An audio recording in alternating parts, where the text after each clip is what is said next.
This is LCD flex cable laminating machine. You can see this machine is already connected with air compressor. Now I simply introduce the function of this machine. This is temperature. It's 220 is already set it. No need to change to anything. This is power button, and this is pressure plug, and this is air pressure plug. This button is adjust this air pressure. The air pressure is between 120 to 180. For this, you can adjust.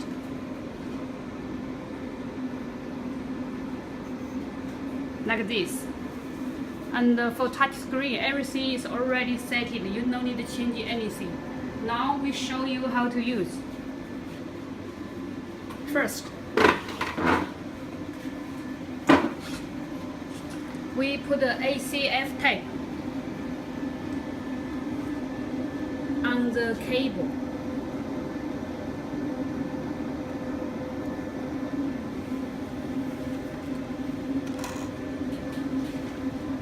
Then we use knives cut down the extra ACF tape.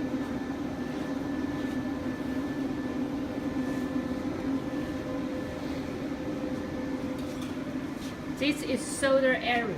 We use this heating the ACF tape and let it laminate into the cable. 重新开始，先把它剪辑了就好了嘛。